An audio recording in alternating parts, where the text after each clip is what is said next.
Olá, caríssimos! Dando continuidade à aula sobre funções da linguagem 1, hoje estudaremos as outras 3 funções, a função fática, a função metalinguística e a função poética. Se você ainda não assistiu a aula sobre funções da linguagem 1, o link está na descrição desse vídeo e eu aconselho a começar por ela, pois logo no início eu falo a respeito dos elementos da comunicação sobre os quais se apoiam as 6 funções da linguagem. Você já percebeu que cada situação exige um determinado tipo de linguagem? Podemos dizer que cada mensagem contém uma intenção, assim como cada ambiente social exige um tipo de fala. De fato, o vocabulário que escolhemos quando nos comunicamos tem uma função específica, de emocionar, de transmitir a realidade, de persuadir, de explicar, de proporcionar prazer estético ou simplesmente de manter um maior contato com o receptor. Vamos às 3 funções da aula de hoje.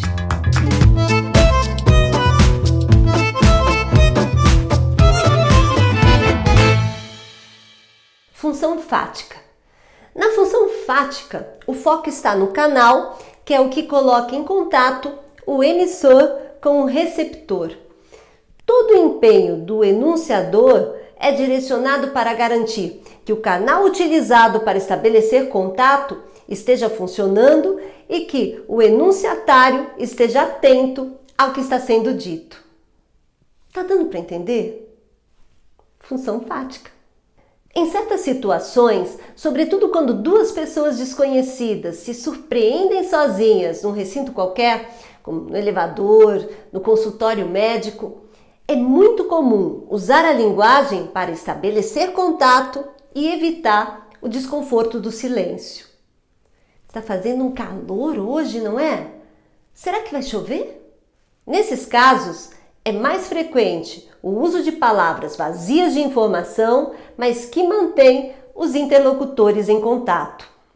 Pois é, mesmo quando você acha que está jogando conversa fora, você está trabalhando a linguagem, pois até os diálogos informais e despretensiosos têm uma função dentro da comunicação, como quebrar o silêncio constrangedor, estabelecer um contato rápido. Enfim, vivendo em sociedade, é praticamente impossível falar apenas quando se tem algo importante para dizer. Viu só? Todo ato comunicativo tem a sua serventia.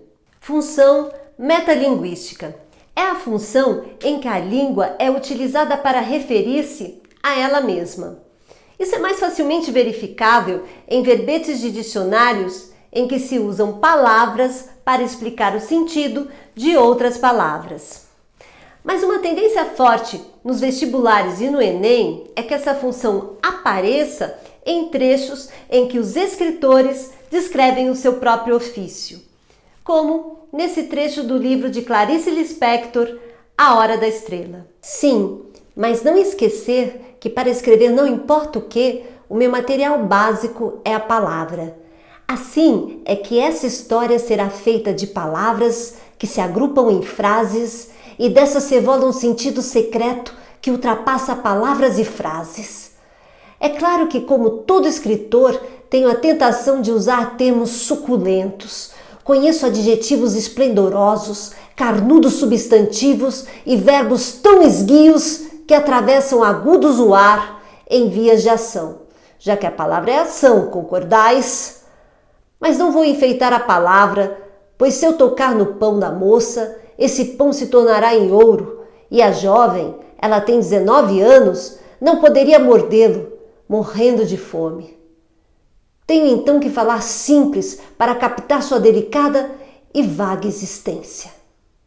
A Hora da Estrela conta, através de um narrador-autor, Rodrigo S.M., a história de Macabeia, uma lagoana pobre, analfabeta, mal apessoada, mal nutrida, de 19 anos, que faz da sua parca existência um grande esforço para sobreviver numa cidade grande, que é o Rio de Janeiro. Logo de início, o leitor é arrebatado pelo sentimento de que a história ainda não começou.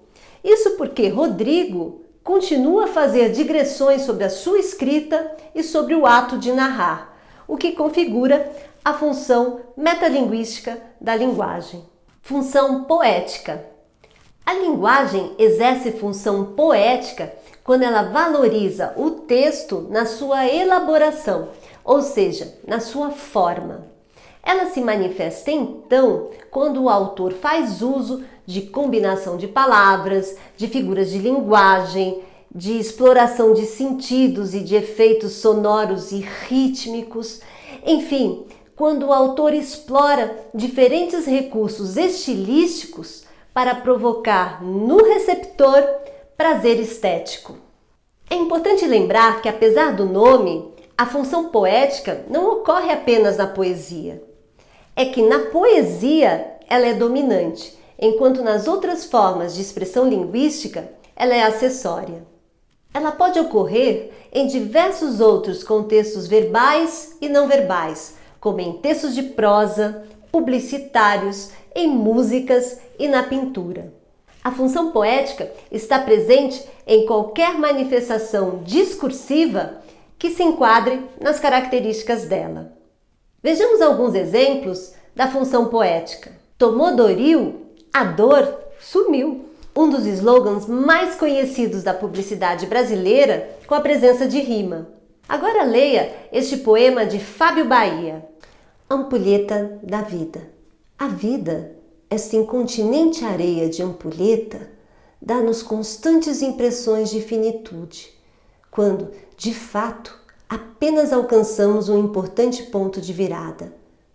A tua vida avança ou escorre neste momento? Nele podemos notar que a leitura não é feita de maneira comum. Trata-se de um poema concreto, em que a distribuição das palavras assume a forma de uma ampulheta, um caso nítido de função poética. E nesse momento em que estamos precisando de otimismo e de esperança, para terminar, vamos de função poética com um poeminho do Contra, de Mário Quintana, que traz um divertido jogo de palavras entre o grau aumentativo de pássaro e o verbo passar, conjugado no futuro. Todos esses que aí estão atravancando meu caminho, eles passarão, eu, passarinho. Esses versos de Quintana nos convidam a continuar lutando e resistindo, apesar de todos os obstáculos que possam aparecer em nosso caminho. Mais que isso, o poema nos lembra de uma lição vital. Mesmo quando tudo parece perdido, precisamos confiar em nós mesmos, na vida e, eu acrescento, em Deus. E na atual conjuntura, parece bem propício destacar a capacidade que temos de resiliência e de superação. Por hoje é tudo isso.